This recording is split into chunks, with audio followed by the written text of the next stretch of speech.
President Biden appears to be focusing his re-election campaign on the economy and abortion rights. All of this after the Supreme Court overturned Roe versus Wade.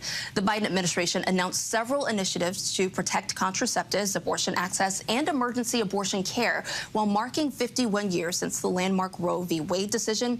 ABC News White House correspondent Karen Travers joins me now for more. Karen, thank you for being with us. So you talk with radio hosts across America every single day. What are you hearing about the abortion issue and how Biden's administration is making this a top priority? Yeah, Morgan, this was a really big issue this week because there was certainly a sense that the president and his campaign pivoted to the general election. With the New Hampshire primary, the president saying that it now looks like Donald Trump is the Republican nominee. So essentially, it's game on. And reproductive rights is one big issue that the Biden campaign sees as center to their re-election message. This week, we saw Vice President Harris out on the campaign trail in Wisconsin on a reproductive freedom tour. She's going to be traveling all around the country over the next couple of weeks, listening to people's stories and talking about the contrast between what this administration has done and what they say a second term of Donald Trump would mean. And the president also really ramping up his criticism of the former president on this specific issue. At a rally on Tuesday, he talked about Donald Trump specifically, name-checking him 14 times, saying that Donald Trump says he is proud to have played such a big role in overturning Roe versus Wade by naming those 3 Supreme Court justices.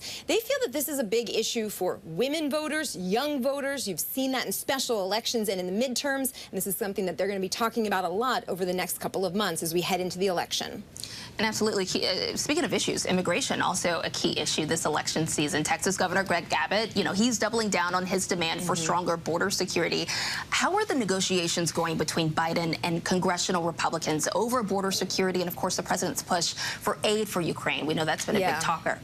Yeah, it's all tied together because the Republicans have said that they would not support aid for Ukraine until there are significant border policy changes. And those bipartisan negotiations have been going on now for several weeks. It seemed this week like they were inching closer to the finish line. The White House told me just 2 days ago that they were very optimistic that they were getting closer to being able to announce an agreement. But right now it is looking like things are a little bit more precarious. There is no deal to announce. There's no bill text. The appropriators have been meeting behind closed doors to talk about the numbers, the money that would be put toward any agreement on these major changes. But Morgan, we don't even have details of what they're talking about yet. They've been keeping it so close and behind closed doors. There are some reports, though, that now Republicans are saying that maybe they would walk away from these conversations right now because, of course, this is such a big political issue, and it is one that Donald Trump, as the likely Republican nominee, would like to be campaigning on over the next year. And if there is a big bipartisan border agreement, that, of course, is something that the president would claim as a win,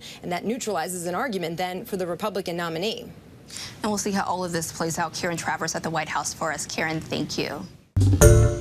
Hi, everyone. George Stephanopoulos here. Thanks for checking out the ABC News YouTube channel. If you'd like to get more videos, show highlights, and watch live event coverage, click on the right over here to subscribe to our channel. And don't forget to download the ABC News app for breaking news alerts. Thanks for watching.